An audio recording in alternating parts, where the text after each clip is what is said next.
Shop early, save big, all month long during Black Friday build-up at Lowe's. Right now, get select pre-lit artificial Christmas trees starting at just $59.98. Don't wait to save. Shop these deals today, in-store or online, because Lowe's knows deals. Discount taken at time of purchase while supplies last. Selection varies by location.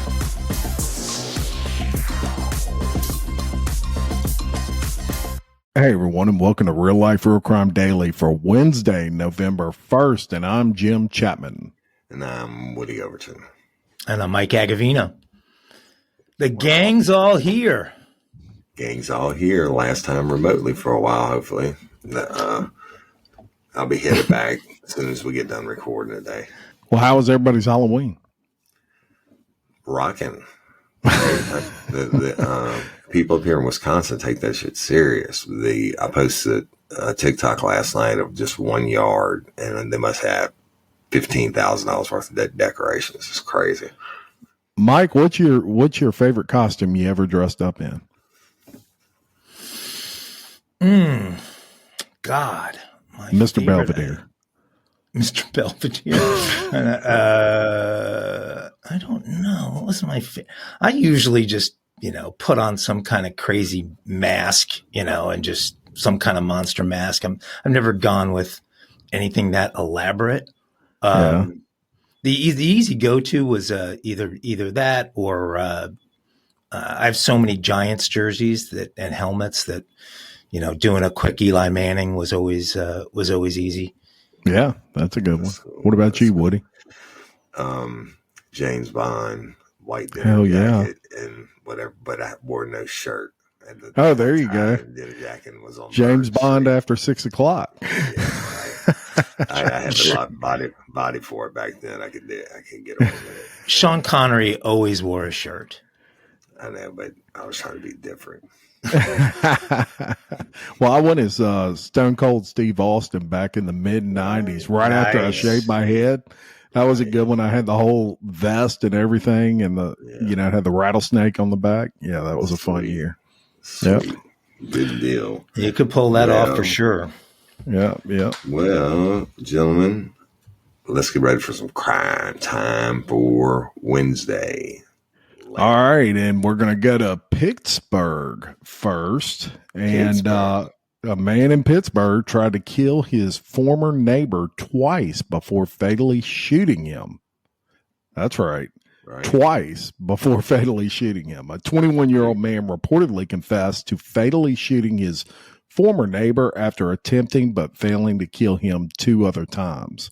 On Sunday, October 22nd, shortly before 4:30, the Pittsburgh Police Department responded to a call and found a man in the driver's seat of a car suffering from a gunshot wound to his head and shoulder.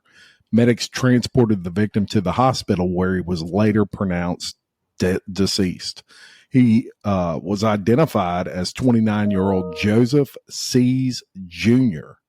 Police reportedly saw the victim's parked car with its engine running and music still playing. The window was open and there was blood on the front passenger seat. Police also noticed bullet damage on the passenger door. At the scene, investigators discovered a live 9mm bullet and 3 9mm casings. They found 2 jackets, both soaked in blood nearby. Officers arrested Joshua Short on October 25th on charges of criminal homicide, burglary, and murder. Police said he was also charged with theft by unlawfully taking and stealing a car. Short was found in the back of a stolen black Mercedes-Benz. He initially seemed to want to flee and run from the officers, but he ended up cooperating with the police. He admitted to killing the victim and told police he used the 9mm gun recovered at the scene. Sees, which is the guy he killed, is his former neighbor. On Saturday, October 21st, he tried to break into C's home and shot at him when he opened the door, but he missed. C sustained a gunshot powder burn to his face, and his sweatshirt also had some damage. Then, on the same day, later on, Short tried to place a ladder against C's home to break in, but fled after C's called 911. Then on Sunday, October 22nd, Short found a 9mm handgun in the abandoned house where he was living, drove the stolen Honda SUV to go look for the victim, and found and approached C's parked car outside his home, and that's when he shot him in the head. Short told investigators that he and C's had ongoing issues. After shooting C's, Short threw away his clothing between two nearby houses, drove around the north side in his SUV, and parked at a brewery.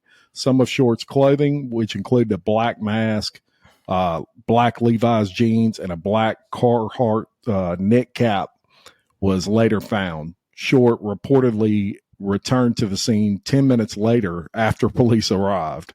He was booked into jail without bail. So this dude tried to kill him 3 times and finally succeeded. You get shot, you get the powder burn in your face, and they don't get him arrested, and he comes back with a ladder. And crazy. Then police get there and he shows up. That's the new Pennsylvania 3 strikes law. So you get three chances to kill somebody, rob them, or do anything before they come after you. I don't know if Pennsylvania has the death penalty, but if they do, I'm sure this dude's going to get it, right? Yes, indeed. Crazy AF. But, we've been talking about some squatters in the past, on everything from the island down in Florida to the home in Baton Rouge to whatever. And now I got another one for you, y'all. And evidently being a serial squatter is a real deal. So a serial squatter who was last reportedly seen fraudulently living in a Texas home is officially a wanted woman in the state. The Rowlett Police Department charged Heather Schwab this week with fraudulent securing of document execution of over $30,000 and less than $150,000. Police said they believe Schwab is likely still in the state and are calling upon members of the public to come forward with any tips to her whereabouts. Schwab is a convicted fraudster, who was sentenced in Colorado in 2018 for felony identity theft in connection to serial squatting. But who knew that was a job?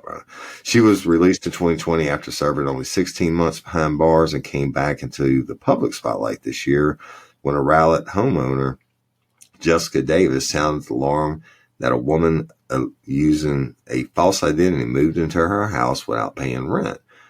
Even though I'm happy that there is a warrant for Heather's arrest, I feel like this could have been dealt with earlier if the Dallas County and Rowlett police did not ignore my calls for help.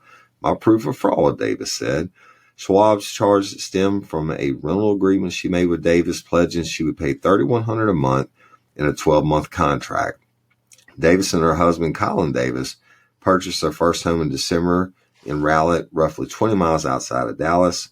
And the home, which has 4 bedrooms, a pool, and a hot tub, was a dream for the family before Davis had to relocate to Florida for work about 6 months ago. Having just purchased the property, the Davis did not want to sell it, so they decided to rent it out instead. And they posted it on apartments.com and Zillow to find a possible tenant, and they wound up in a nightmare scenario with Schwab, who used a false identity to move into the home. Davis said she received an initial message from a hopeful tenant about the property, which came in under the name of Heather Schwab. But the woman told Davis that she was using her friend's Zillow account and claimed her actual name was Ray's Rubal. Everything appeared to be above board with the application, and Davis allowed the woman and her 17-year-old son, who Davis said has autism, to move into the home early, meaning before her checks were even cleared. Mistake cash. Right there. Right. So, however, the checks were no good, bouncing like basketballs. And according to Davis and the homeowners, never received any money from the woman. Davis began her own sleuthing of the woman, and after police reportedly told her it was a civil matter. Davis then investigated the name Heather Schwab and discovered news links to her in 2018 for arrest in Colorado. where she was accused of renting and living on properties but never paying the landlords. Davis and her husband hired a lawyer after the discovery and began filing eviction notices to no avail. And the local media began investigating the matter last month, which Davis attributed to helping speed along the process of getting the squatter and her son out of the house. Schwab finally moved out late last month, and Davis said leaving the home stinking of urine and cigarette smoke and trash with food and debris. Figure it out. And, oh, God. I mean, I understand you want to rent your shit for $3,100, but you should have waited on the check to clear. But I'm not victim shaming, and obviously Schwab is an asshole. But yeah, but I think the people that try and handle something like this, the transaction themselves without a professional involved, are the kind of people who are likely to sidestep some typical protocols and let somebody get away with yeah, you can move in. I'm sure everything will be fine. Your check will clear in a couple of days. Yeah. And now you're stuck with them. You're a good person. Just come on, move in my shit. So, well, there you have it. Don't rent out your place, folks, until you get the money in the bank. Right. I've got a salty little story here. All right. From California, the San Francisco area, where a couple from Washington State is now suing the Ritz Carlton Hotel at Half Moon Bay after the woman allegedly woke up in the middle of the night, took a sip from a water bottle, and discovered that it was contaminated with semen. Oh, God. According to Fox TV San Francisco reports, the couple, only identified as Jane and John Doe, arrived at the oceanfront luxurious Half Moon Bay Resort for the weekend so they could spend time with their daughter, who was a student at a nearby school. The couple also wanted to celebrate Jane's birthday, but their plans were quickly derailed. Now the couple is suing Ritz Carlton, which is owned by Marriott International, and unnamed additional defendants for damages. The Does chose not to identify themselves in the lawsuit for fear they could be harassed, ridiculed, injured, or embarrassed because of the content of the suit. That might have been a good idea on their part. Also, unidentified in the suit are 10 defendants because the company, meaning Ritz Carlton, refuses to identify the employees that were working that weekend to law enforcement or to the couple. I don't know how they get away with that, but the lawsuit claims that on that night that the Does discovered they were out of bottled water and called down to the front desk to have someone bring up some more to the room. A little while later, a male employee showed up at the room and he had 5 bottles of water with him. The couple had no reason to believe the bottles were, quote, tampered with or defiled when they were dropped off. So Jane went to sleep, and in the middle of the night, she woke up a little bit parched and reached over on the table and grabbed one of the bottles. After the first sip, she thought, salty. I'm just kidding. In the lawsuit, Jane claims she knew something was seriously wrong with the water and immediately contacted hotel security. She claimed in the suit that the taste of the water and texture were, quote, off, at first suspecting the water was chemically contaminated before suspecting the water had semen in it. In the lawsuit, the Does claim, quote, one of the hotel's employees ejaculated his semen into a Ritz Carlton labeled water bottle, delivered it to Jane and John Doe's room, and Jane Doe then drank the semen contaminated water before she realized it had been defiled by a criminal deviant and that she had been sexually assaulted. A claim adjuster confirmed with the couple that the water was, quote, defiled with semen, according to the lawsuit. The couple also claims they asked the resort to turn over the bottle, but officials have allegedly refused to do so. The couple said in the lawsuit that the San Mateo County Sheriff's Office investigation is stalled because of the lack of cooperation from the hotel.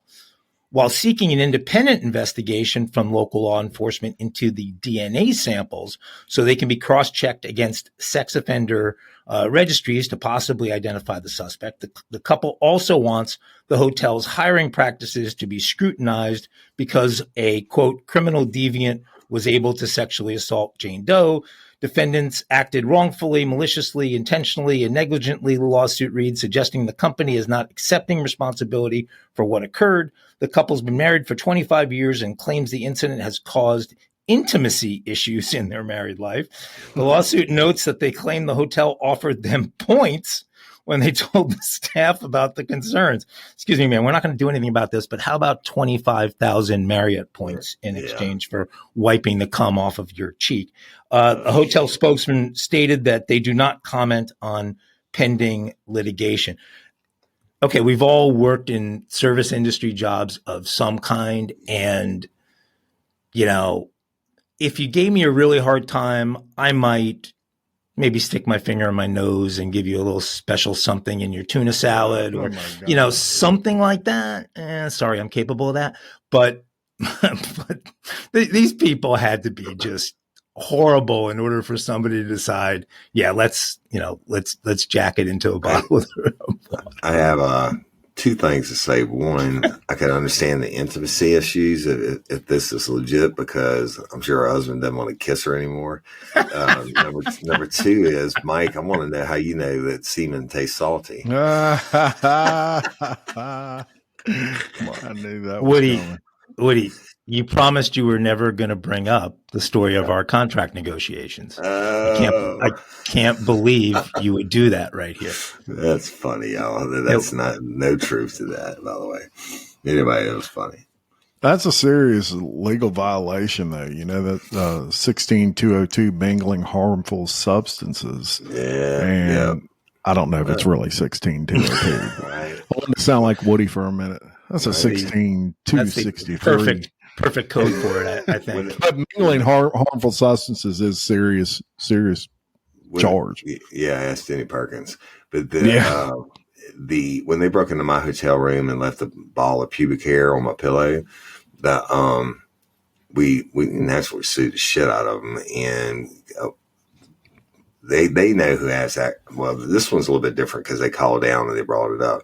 But on my case, they could tell who had access by the key and what time they went in. And it turned out that employee was a temporary employee and who no longer worked there.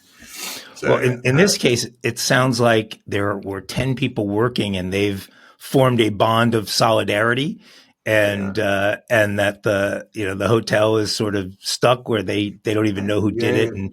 But the DNA, obviously a DNA test. It's got to be a higher echelon thing. I mean, the Ritz is not the Holiday Inn. I stayed at the Ritz in New Orleans. I mean, that's a very exclusive joint, right? Well, and Half Moon Bay is beautiful. That's one of their. I mean, they have many great resorts around the country, but that's a particularly nice one. It's probably a $700 a night plus kind of place where, for that you would expect semen-free water, I think. Yeah. It's a reasonable expectation at a place like that. That's crazy. Holiday Inn, I mean, I think maybe, you test the water before you. Right. Holiday Inn's probably not bringing you a bottle of water to your room. That's true, too. That's true, too. Hey, y'all, let me tell you about Gobble. All Gobble meal kits are pre-prepped. That means less work for you and less waste in your kitchen.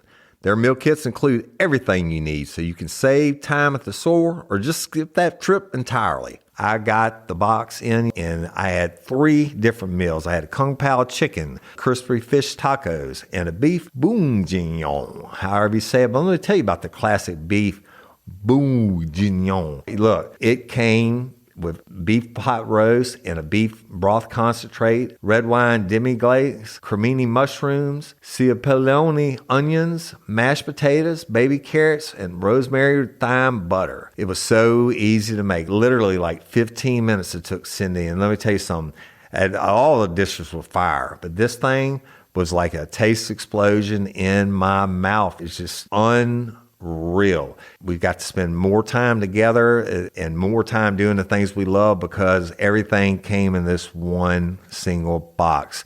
right to my door. So see what a difference Gobble will make for your household. Right now, they're offering my listeners a fantastic limited time deal. You get $120 off across 4 boxes, plus free shipping and free cookies. And let me tell you, those cookies, I ate one that was sin baked and it was delicious. Go to gobble.com/real life. That's GOBBLE.com/real life for $120 off your first 4 boxes.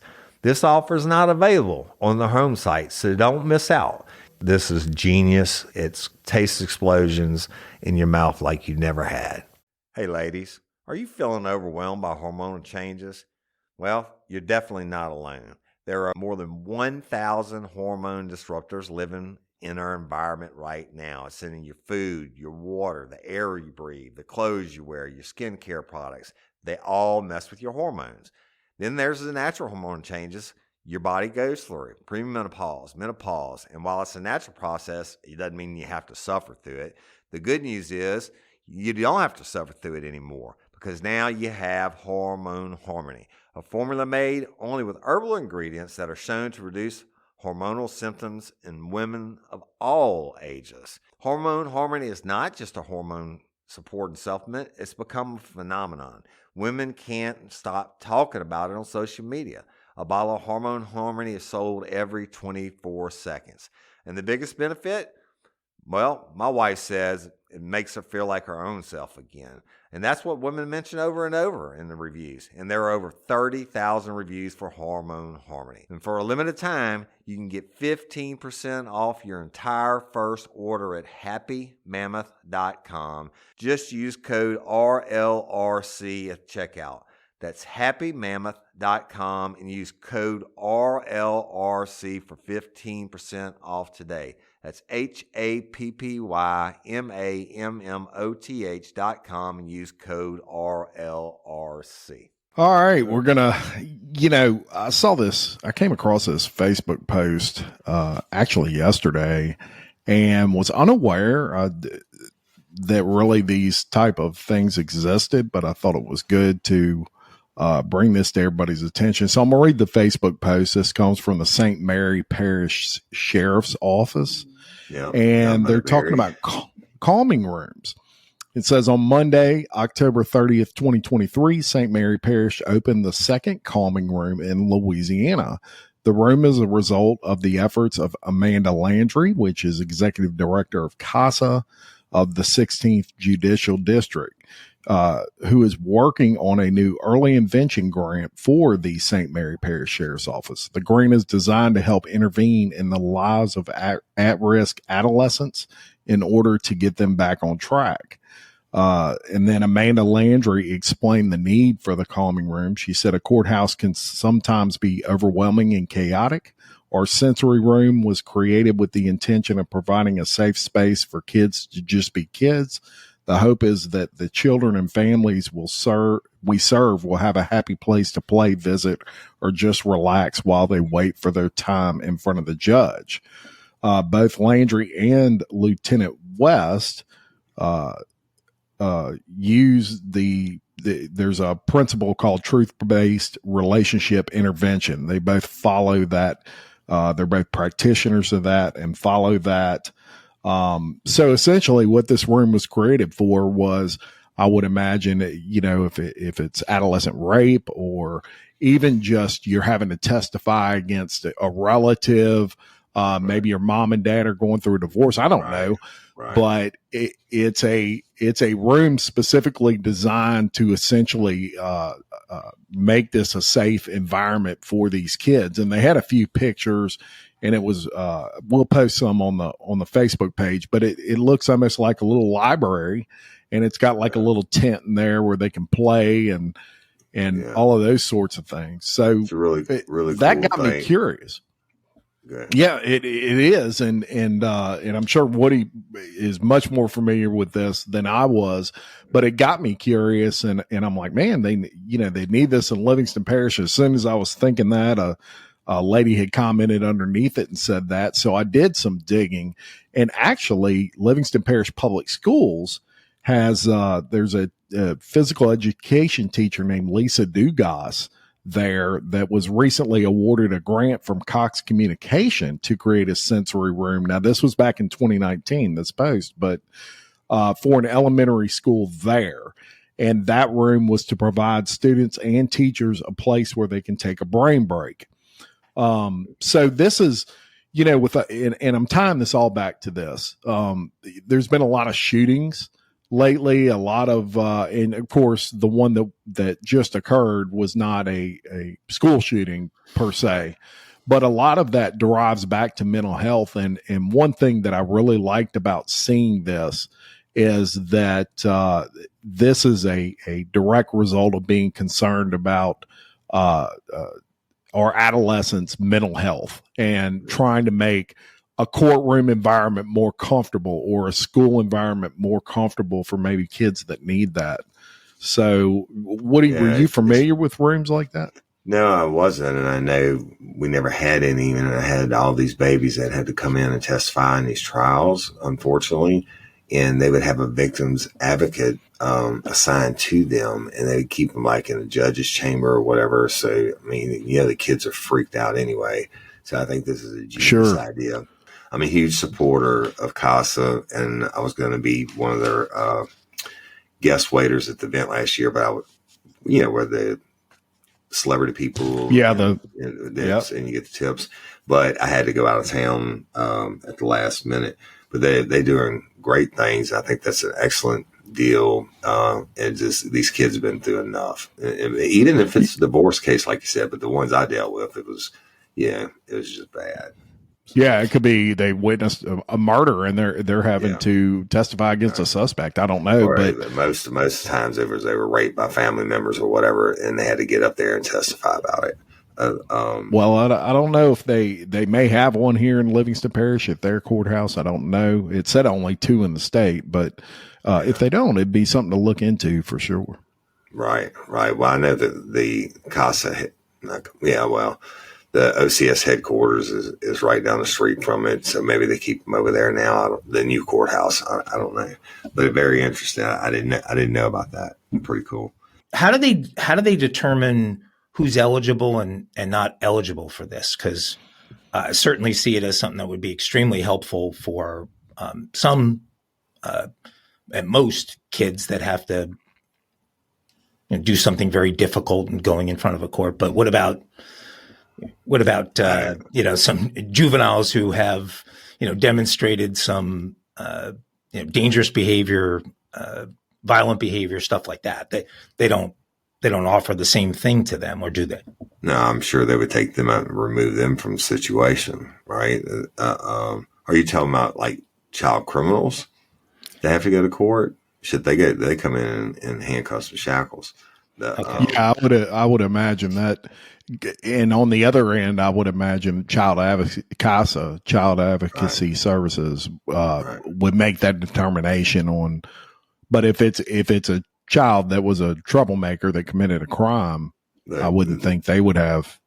I used to be a supervisor at juvenile detention center, and it's not a hug a thug program. It's rapists and murderers and armed robbers and stuff like that. They're just underage to be an adult. But let me tell you this: this next story is a little bit disturbing. So, months after his arrest for attempting to murder his ex-girlfriend's father over the summer, police say a North Carolina man bonded out of jail and killed her mother. Right? Oh, my God. Michael Stephen Ricker, 36, faces a first-degree murder charge in the death of 63-year-old Lessa Armstrong Rose. Ricker was free at the time while facing charges for shooting Armstrong, Rose's husband, in June, according to the sheriff's office. Rose's daughter and Ricker's one-time girlfriend, Amber Rose, said, "I didn't know of him being like this.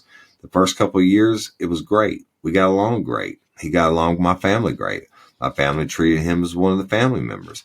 He told us we treated him better than his own family did. But at some point, things changed, and Amber Rose accused Ricker of beating her back in June. After her father, Teddy Rose, got wind of it, she said he called Ricker and the two fought. Well, that's a daddy thing to do, right? Rose said her former boyfriend even bragged about the attack. At that point, she said Ricker drove to her father's house in Sherrills Ford in Catawba County, and Ricker shot Teddy, who survived. Ricker was arrested 2 days later and charged with attempted murder, shooting in an occupied dwelling, and criminal possession of a firearm by a felon. Ricker was initially denied bond on the attempted murder charge, but ultimately he was released 12 days later on an $80,000 bond. Although she began her campaign to try to leave Ricker well before the June attack, she said she never filed charges against him. That's typical in DV situations. But Rose said Ricker came to the house she shared with her mom and her 17-year-old daughter on October 21st. He ran into me. We got into an argument, and he hit me in the back of the head with brass knuckles. Holy fuck. I was able to get away, and the police couldn't find him. They told me the best thing I could do would not to be at home because Ricker was obviously after her. So I got my stuff and left. Her father packed up his daughter and moved her to his house. While Rose and her daughter hid out at her father's place, Ricker returned to the home and killed Lessa Armstrong Rose. Armstrong Rose's body was recovered on the bathroom floor of her home on Saturday, October 21st. And the Lincoln County Emergency Services, who initially received reports of a cardiac arrest, contacted police after finding that the woman had wounds not consistent with a natural death. The next day, police apprehended Ricker in a shed on the property, and somehow he had become trapped inside the structure in the backyard after killing her mother. Although Armstrong Rose's cause of death has not yet been determined, Rose said that pronounced injuries could be clearly seen on her mother's head. And Rose is angry and wants accountability for those that deemed it proper to release Ricker on bond. The Lincoln County DA's office would not disclose the judge who lowered Ricker's bail, and a representative from the office said that the Lincoln County DA was not involved in the setting of that bond. This time, Ricker is being held at Lincoln County Jail without bond. And they buried Rose's mother. Rose buried her mother on Friday, and a GoFundMe effort was started to help her family. Let me tell you about this. We had a case, and this is no shit.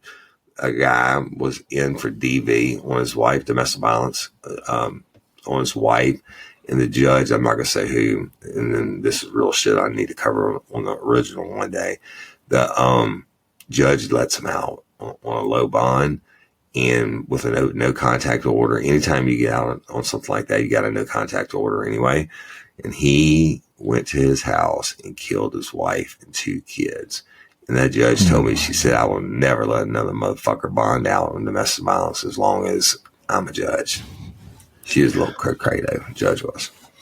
Well, so you said the DA denied having any involvement with that decision, right? So DAs don't set bonds. Judges do. DA wouldn't even have the case yet until that day that the bond got set. Right. So similar to your experience, there's a judge sitting there. That's North Carolina, is that? Yeah. Yeah. It happens, and I tell people all the time, you can get a restraining order. That piece of paper is not going to stop a bullet. Yeah. And the DA can request that there be no bond, but that's all they can do. They can't. Yeah. And if it's not a murder case or everybody has a right to a bond or a bond hearing. That's part of your rights. Doesn't mean they're going to set one. If they can prove you a continued threat to the public society, then they can hold you no bond. Wonderful. Well, let's go to the state of Mississippi, to the capital city of Jackson, where I don't think you guys there tomorrow. Yeah, drive fast, don't stop. Yeah, right.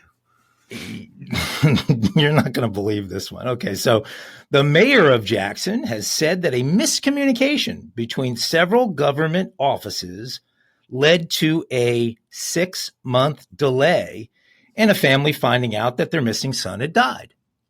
6 months.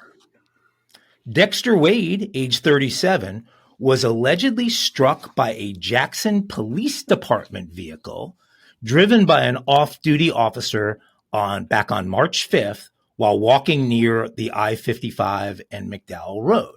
On March 14th, his mother reported him missing, but she allegedly did not find out until late August that he had been killed. On Thursday, Jackson Mayor, I'll do my best here, Chakwi Antar Lumumba, addressed Wade's death in his annual State of the City speech. Quote, "There was a lack of communication with the Missing Persons Division, the coroner's office, and accident investigation. And because of that, Mr. Wade, they were unable to find his family within an expeditious period of time," he said during his speech. There was a lack of communication with the Missing Person Division, the coroner's office, the investigators, and because of that, they were unable to find his family within an expeditious period of time. Now, 6 months would definitely not be an expeditious period of time.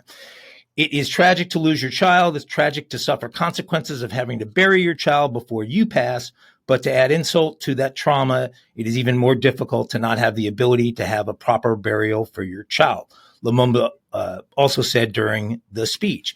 And for that, we regret a circumstance that Mr. Wade's family has had to deal with. According to the local NBC affiliate, an investigating coroner was unable to identify Wade at the scene of the accident. The same investigating coroner passed on these contact details to police shortly afterward. Lumumba said on Thursday that the number provided was not accurate or not a good number to be used, and that had led police to being unable to make contact with Wade's family. So they're saying the number they got from the prescription was not working or unable to be used. I don't know what makes it unable to be used other than that. That same NBC station was also told that the coroner had been told by police that there was no update on whether the family had been located and notified of Wade's death, which led him to go to Hinds County Board of Supervisors seeking permission to bury Wade. After the coroner continued to be told by police that there was no update, Wade was then buried in July in a pauper's field at the Hinds County Penal Farm. So they went ahead and buried this guy's body. On August 24th, his mother was finally contacted and informed of her son's death. She was later told where he was buried. It was also reported that she located her son under grave marker number 672 and paid $250 to claim the body. However, Lumumba also noted in his Thursday speech that at no point have we identified or did any investigation reveal that there was any police misconduct in this process and that there was any malicious intent. Well, I don't know.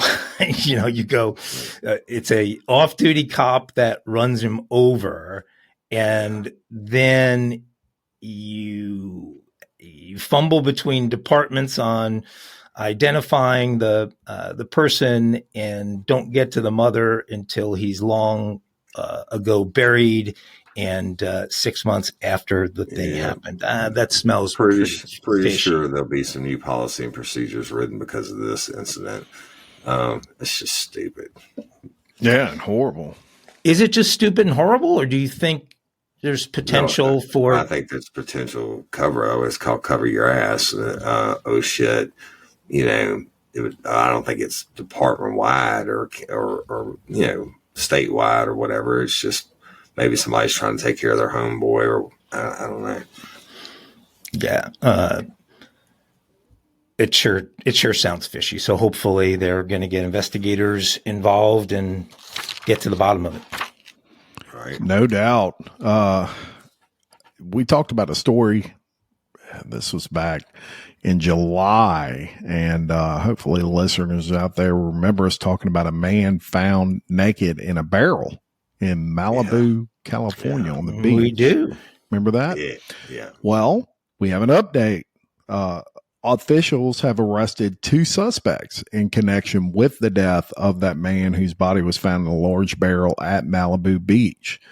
On Monday, just to catch people up that may not be familiar, on Monday, July 31st, homicide detectives responded to the beach in Malibu in reference to a death investigation. A lifeguard noticed and retrieved a 55-gallon plastic barrel and found the victim, Javonta Murphy, inside.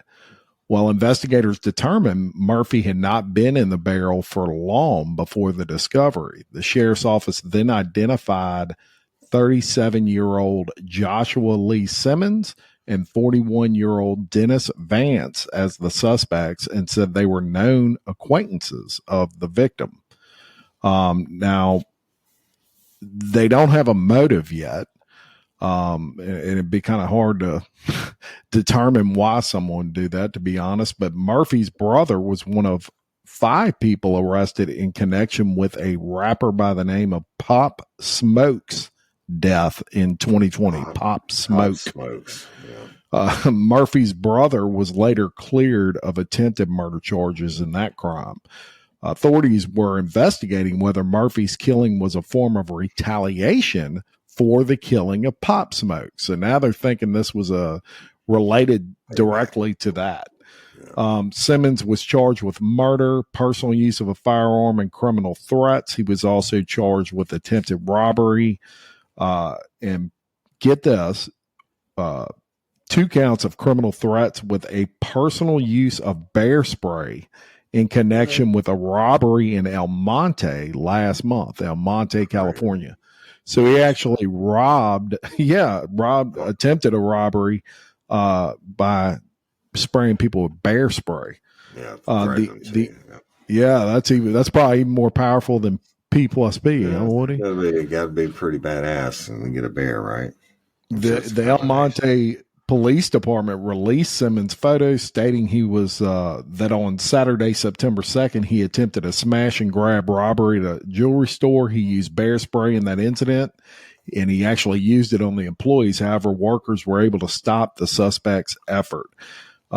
Vance faces 1 count of accessory after the fact. So they think they got their guys, and they think this was related to Pop Smoke's murder in 2020, apparently a famous rapper from that area. Pop Smoke was a very big deal. So both of my kids were big Pop Smoke fans. So okay, I'm not familiar with Pop Smoke. I'm not either. Pretty cool name though, Pop Smoke. Yeah, right. Pop Smoke. Pop Smoke would be dead, right? Pop Smoke Pop be dead Smoke and got smoked. Yeah. And they're thinking that this dude in the barrel had something to do with it, and this was retaliation for that. No, so he got there's smoked your too. update. Because I remember, Mike was making a comment about the area that the barrel was found, and then we were like, pretty sure some shit's going to come out about this. So hopefully they got him right. Spark something uncommon this holiday with just the right gift from Uncommon Goods. The busy holiday season is here, and Uncommon Goods makes it less stressful with incredible hand-picked gifts for everyone on your list, all in one spot. Gifts that spark joy, wonder, delight, and that's exactly what I wanted feeling. Hey, y'all, I ordered a super cool piece. It's a candle with a sculpture of LSU's Tiger Stadium on top of it. And each officially licensed laser cut wooden replica features up to 4 layers of detail, creating a bird's eye view of a specific football field, seating section, and more. And every label includes your stadium's name, the team's logo, and school location. And it has a coconut, soy, vegan wax infused with sandalwood smell that creates tailgates and touchdown scent profile, reminiscent of game day. It's invigorating like fresh cut grass and nostalgic like smoke from a pre-game grill, and calming like the crisp autumn air of a new semester on campus. Y'all, I love it. I have it at the base of my TV, and I'm ready to watch the Tigers play on Saturday night, right? Uncommon Goods. Look, when you shop at Uncommon Goods, you're supporting artists and small independent businesses. And many of their handcrafted products are made in small batches. So shop now before they sell out this holiday season. Uncommon Goods looks for products that are high quality, unique, and often handmade or made in the U.S. They have the most meaningful, out of the ordinary gifts anywhere. They even have gifts you can personalize. From holiday host and hostess gift to the coolest finds for kids to hits for everyone from the book lovers to diehard sports fans, Uncommon Goods has something for everyone, not the same old selections you can just find anywhere. And with every purchase you make at Uncommon Goods, they give $1 to a nonprofit partner of your choice. They've donated more than $3 million to date. So to get 15% off your next gift, go to uncommongoods.com/RLRC. That's uncommongoods.com/RLRC for 15% off. Don't miss out on this limited time offer. Uncommon Goods, we're all out of the ordinary. What's the easiest choice you can make? Window instead of middle seat? Picking a vendor who sends a great gift basket? Outsourcing business tasks you hate? What about selling with Shopify? Whether you're selling a little or a lot, Shopify helps you do your thing, however you cha-ching. Shopify is the global commerce platform that helps you sell at every stage of your business. From the launch your online shop stage to the first real-life store stage, all the way to the did we just hit 1 million orders stage. Shopify's there to help you grow. Whether you're selling scented soap or offering outdoor outfits, Shopify helps you sell. Wherever and whatever you're selling, Shopify's got you covered. Sign up for a $1 per month trial period at shopify.com/try. Go to shopify.com/try now to grow your business, no matter what stage you're in. Shopify.com/try. Let's go to We Nashville. keep people updated around here. That's right. That's what We don't do. just talk about it for one day. That's right. So let's go to Nashville. And a 7-year-old girl saved her younger sister after the grandfather's truck she was in was carjacked on the way home from a daycare center on Wednesday. And according to Nashville police, a convicted felon named Elijah Malik McDowell had just evaded police and a shots fired chase after he carjacked a black Dodge Charger. McDowell, 27, abandoned the Charger and gun after a spike strip deflated the car's tires and caused him to crash on the interstate. And that piece of the interstate runs parallel to a residential area, and McDowell ran into the neighborhood where he then tried to carjack grandfather Louis Mina's truck. Mina had just picked up his granddaughter Stephanie 3 and Amy 7 from a daycare. Mina said, "We started fighting," and told this TV station. After McDowell, who was wearing a ski mask, opened the door to the driver's side of the truck and tried to pull Mina out of the vehicle. He grabbed me from my t-shirt and threw me to the ground. Sorry, Jim. Boom, Jim. Mina lost consciousness as a result, and McDowell took off in the truck with Stephanie and Amy still in the back seat. He said, "What made me conscious again was when one of my little kids cried. That was my biggest worry, not getting my truck stolen, but my girls still being in it." However, it turned out that cry that Mina heard came from Stephanie, who was nearby, as she and her sister had managed to get out of the truck before McDowell fled the scene. "I was fighting with this guy," Mina said, before he recounted Amy's brave actions. "She jumped from the truck. She pulled her sister out of the truck so they could escape and be safe." And he said, "These materialistic things come and go, but my girls don't." But Nashville PD said that detectives from a specialized investigation neighborhood unit, safety unit, were already in pursuit of McDowell and had tracked down the stolen truck to Sadler Avenue. There, the suspect ditched the vehicle and ran into the woods onto the railroad tracks, where a police K-9 team apprehended him. And McDowell was treated at a hospital for dog bites to his foot and was later charged on Thursday morning with a whole bunch of shit, y'all. 2 counts of carjacking, 2 counts of felony evading arrest, unlawful gun possession by a convicted felon, gun used during the commission of a violent felony, possessing a Glock switch that makes a gun fully automatic, ag assault for driving at the 2 children, reckless driving, resisting arrest, and here's the kicker that's probably going to get him life, driving on a revoked license. But anyway, he's locked up with a high bond, and congrats to that little girl, right? What a brave Stephanie was her name. 7 years old. Yeah, 7 years old. Wow. So, and I had a case like that before where the guy carjacked a vehicle from a gas station and didn't realize there were 2 little kids in the back. And I think they were like 2 and 1, both strapped into a car seat. And once he realized it, he literally pulled over on the side of Highway 16 right by a busy intersection and put the car seats out on the side of the street. And thank God people called it in, and we were able to get him, and ultimately got him later on. Wow. Well, this little girl might have saved her and her sister's lives. I mean, who knows? No doubt about it. Unbelievably brave. No doubt. Okay, well, let's go back to D.C., where we are going to report again on a story we first shared with you back 7 weeks ago when this guy first escaped. Christopher Patrick Haynes had complained about an ankle injury and was transported to the hospital, where police say he assaulted an officer and fled. You guys might remember this. The murder suspect, who escaped police custody last month, has finally been recaptured in Washington, D.C. Haynes, 30 years old, was taken into custody by the U.S. Marshals Capital Area Regional Fugitive Task Force. That's a big acronym. USMCARFTF, for those keeping score at home. At approximately 10:30 a.m. local time off of Iverson Street in Oxon Hill, the U.S. Marshals said. Washington, D.C.'s Metro Police said that Haynes was captured with the help of its MPD Falcon 1 helicopter. Police said after his capture, he was taken to the homicide branch, where he will be charged with the escape in addition to the August 2023 murder of Brent Hayward, which was what he was originally charged with. Police said in the statement that Haynes was arrested in Manassas, Virginia on September 6th in connection to the murder of Hayward on August 12th. In accordance with a D.C.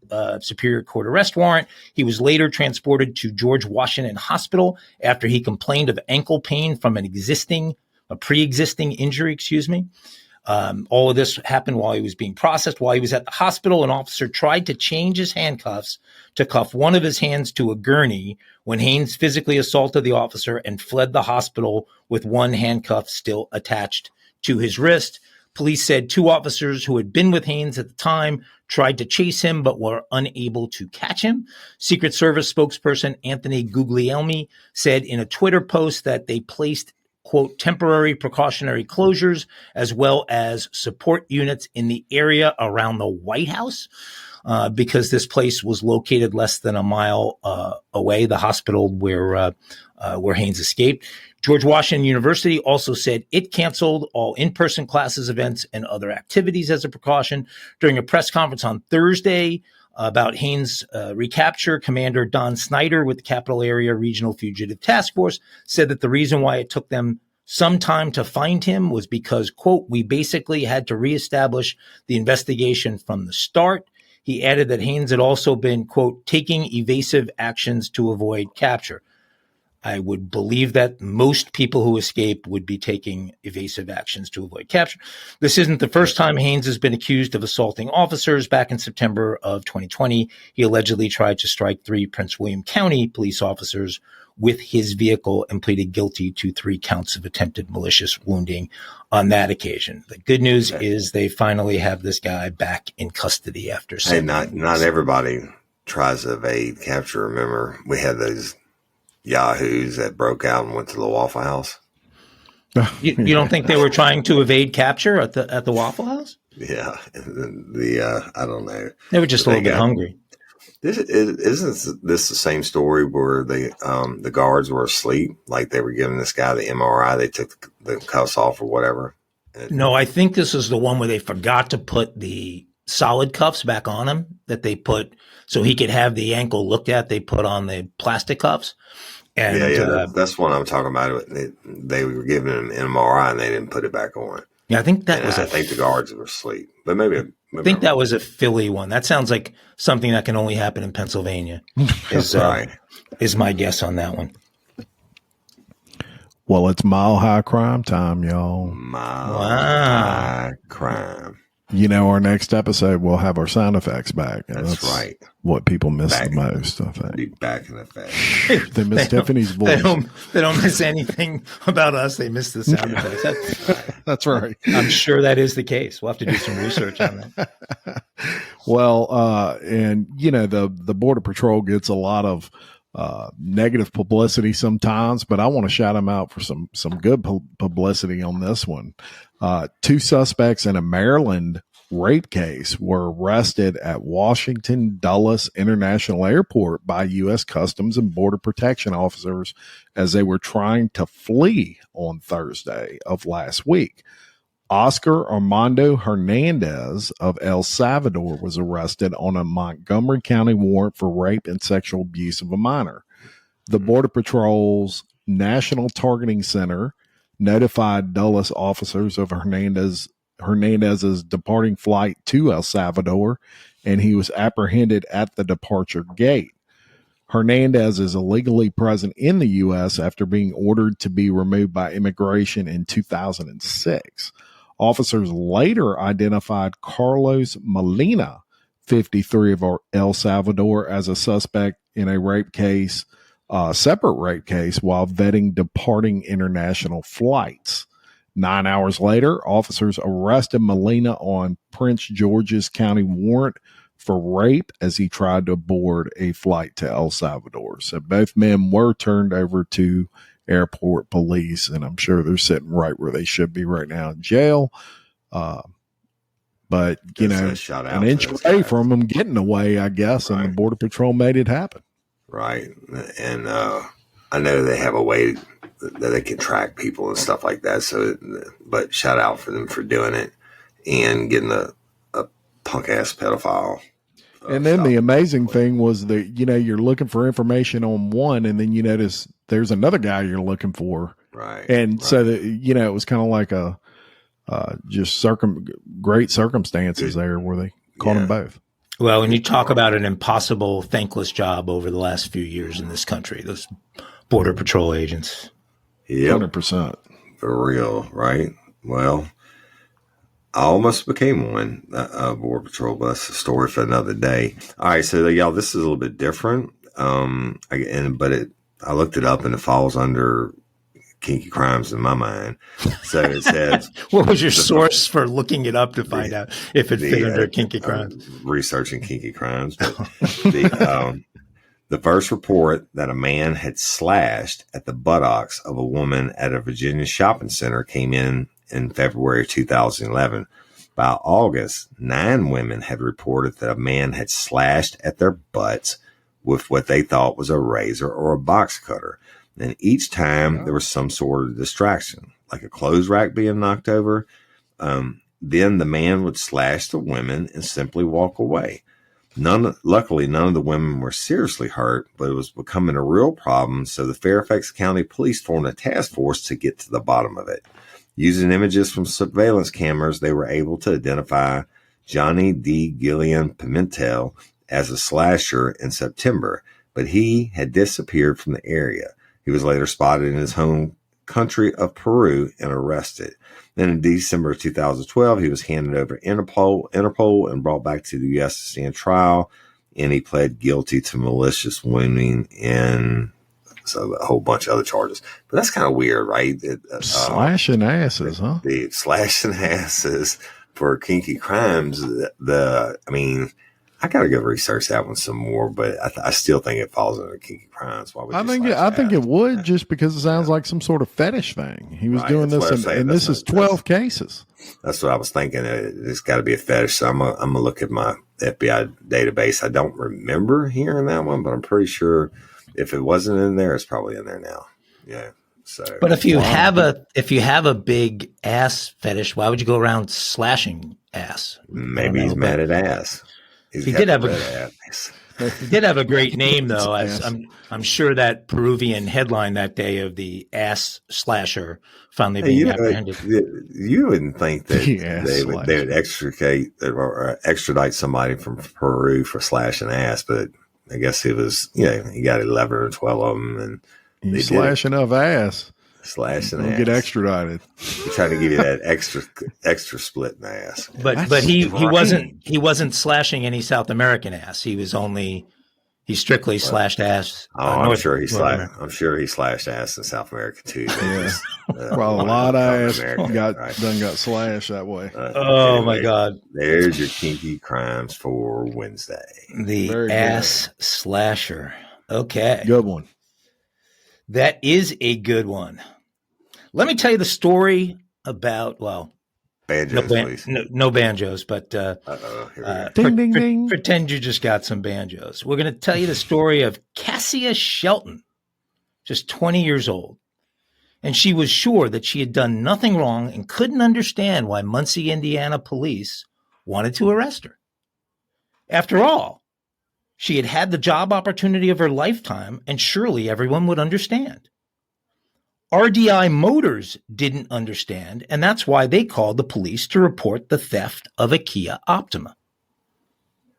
A dealership employee claimed that they were preparing to arrange for Cassia to test drive the car, but were distracted as the dealership kept getting phone calls, though no one seemed to be on the other end of the line. The employee told Shelton to wait while they went to answer yet another phone call. So they had a series of these prank calls while they were trying to process this test drive with her. That's when Cassia allegedly drove off the lot in the Kia. Cameras showed the vehicle easily traced to Shelton because she'd filled out a form on the dealership's website. So the cameras caught her traveling south toward Indianapolis and later on returning back to Muncie. When officers showed up at Shelton's house, she admitted to, quote, borrowing the car and driving some 60 miles to Indianapolis for an interview. Only the best of the best get a chance to work at Silk, which is also known as Silk, the show club. Right. There you go. The landing strip. This opportunity as an exotic dancer was a huge opportunity for Cassia, and she had no other way to get to Indianapolis. She thought it would be no big deal because she returned the vehicle to the dealership afterward. In fact, video showed that Shelton actually left the vehicle with the keys inside in a parking lot right next door to RDI Motors dealership, where it was promptly stolen.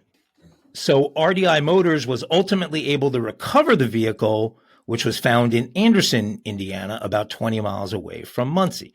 Shelton was arrested on felony charges of auto theft and identity deception and faces up to 2.5 years in prison if she's convicted.